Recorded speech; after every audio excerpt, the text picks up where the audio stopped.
Hello everyone and welcome back. Today I'm going to be covering the race riots, as they were dubbed back then, of 1919, which I only found out about 6 months ago.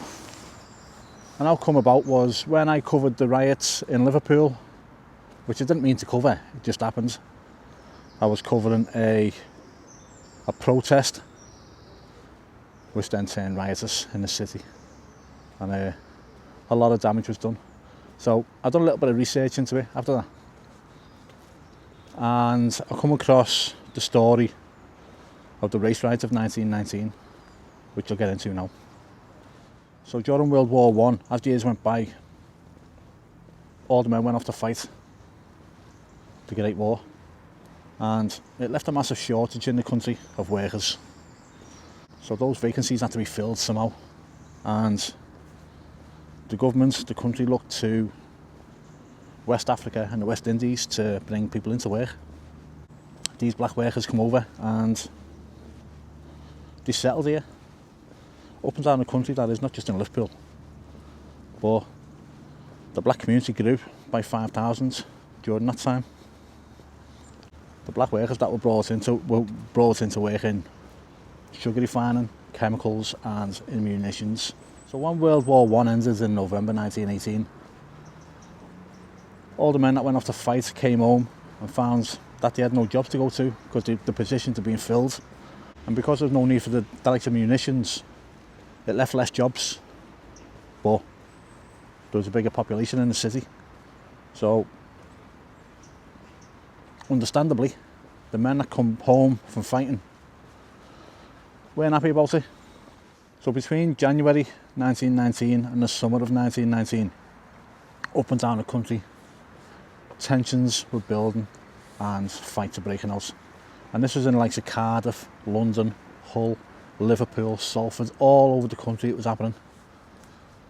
And it ended up being dubbed the race riots. Now things come to a head when 120 black workers lost their jobs because the white workers simply wouldn't work with them. This meant that the black workers, they lost their homes due to lack of income and were made destitute. This made them join forces with some black ex-servicemen, some of whom had come home from the war with lost limbs. This resulted in black workers undercutting white workers on the ports and the docks by taking a lower wage, which it just exacerbated the situation. Things just gradually got worse and worse, especially when John Johnson, a West Indies man, was stabbed in the face brutally by two Scandinavian sailors in a pub for simply not giving him a cigarette. The following night, John Johnson's friends went to that same pub and a fight broke out between the black men and the Scandinavians. Two policemen were knocked unconscious, and that's where things took a really bad turn, which leads me here to Upper Pitt Street. So the police retaliated and started raising houses on Upper Pitt Street, which is well known for housing the black community back then. They had hostels and accommodation here, which, if you look around me, has changed. When they started raiding the properties, they were met with resistance. The black men didn't want to be arrested, so the police went in heavy-handed. Two policemen were shot, but they weren't killed. Now, because of this, a mob of 200 to 300 people gathered in the street, and they went to number 18, Pitt Street, this street. In there was a 24-year-old black sailor who had just come back from the war, named Charles Watton. The police went in to arrest him, but he'd escaped, but only into the hands of the mob waiting outside, and he was chased through the streets for half a mile. So here at Queen's Dock. Now Queen's Dock goes all the way along there and up, so this is two docks in one, if you like. So Queen's Dock's a bit further down, but it makes sense that they chased them all the way down the street to the water's edge, which would have probably been over there, but back in the day there was nothing there Now there's all hotels. In the last 100 years there's hotels there, so it's probably hard to get to the exact location where he stopped, but he stopped at the water's edge and 2 policemen grabbed him. But as soon as they grabbed him, the mob ripped him away from their grasp, and I gathered he'd taken a few beatings off them, you know, a few punches, a few kicks. Then he started throwing rocks at him, which forced him into the water. Now there's many different stories about what happens in the water. No one truly knows. There's one saying that he tried swimming away and drowned while swimming away, but he's a sailor, surely he must have been a strong swimmer. 24 years of age.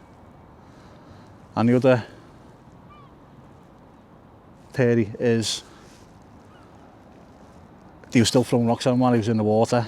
Now a policeman went down, they reckon, reached out to grab him, but just as that happens, a rock come from the middle of the crowd, hit Charles on the head, knocked him unconscious, and sent him under, where he drowned. His battered corpse was recovered. Afterwards, many arrests were made, including 12 black men who were at the lodgings in Upper Pitt Street. But no charges were brought. And no charges were brought against the killing of Charles. An inquest was held. It was opened and closed in one day. It was said that he was likely to have fired a shot to the police and was lawfully chased, although there's no evidence of him having a gun. The shots that were fired were later examined and deemed to have come from the same gun. And previously he was also identified as having nothing to do with the fighting also. So he was just a scapegoat. He probably just got scared, ran out the house, and then he didn't know there was a mob there waiting for him. Legged him down to the water's edge where he lost his life. And there's also quotes saying there was an inability or unwillingness from the police to determine who was at fault. It's now believed that the dead man was a victim of a lynch mob. Now, it took me a while to find this. There's a memorial, well there was a memorial to Charles, and it's just here. But when I show you this, you'll be shocked. Not just here. Let's get you a closer look at it. You'll see 2 holes there.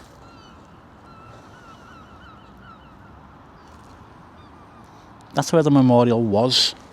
Now, if I get this in shot properly, somewhere around there.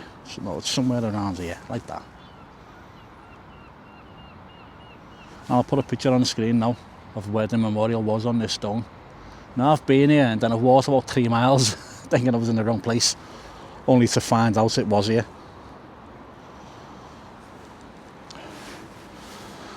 Why it's been removed, I don't know. Your man lost his life. It was only put there in 2016, the plaque. So what's happened to it, I don't know. It might be something that I should ask Liverpool City Council and try and get it put back for the poor young man who needlessly lost his life. It's sad, it really is sad.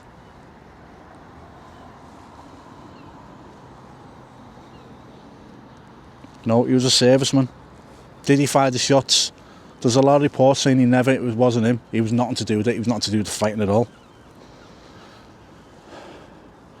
I reckon the ones that were to do with the fighting were the ones who fired the shots, and they all got off scot-free. This poor young lad lost his life. So why this happens is anyone's guess.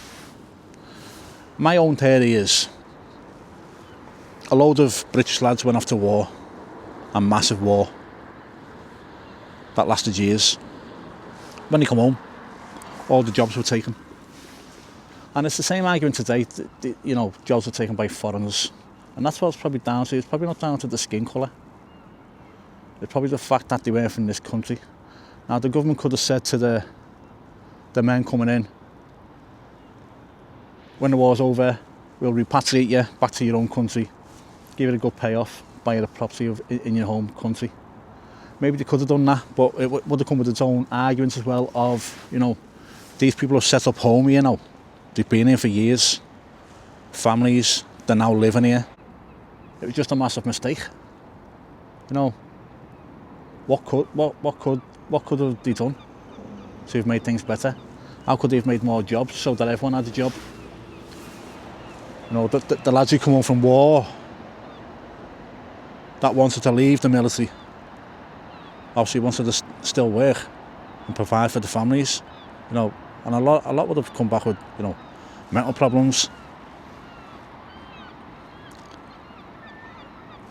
severe injuries, lost limbs. When you look at the footage back from years ago, you know, you see them coming off ships smiling, and they're on crutches with one leg, or they got an arm missing, or they got eyes missing, you know, or they're gone totally blind. And then not to mention the mental health that they'd have been suffering, that wouldn't have even been diagnosed then. But what would have been a solution? I'm going to leave it there. Hope you liked it. Hope you found it interesting. When I heard about it, I found it really interesting. I just hope we've done it justice. Please subscribe to the channel if you like it. Going to be more stuff like this coming along. Give us a comment, let me know what you think.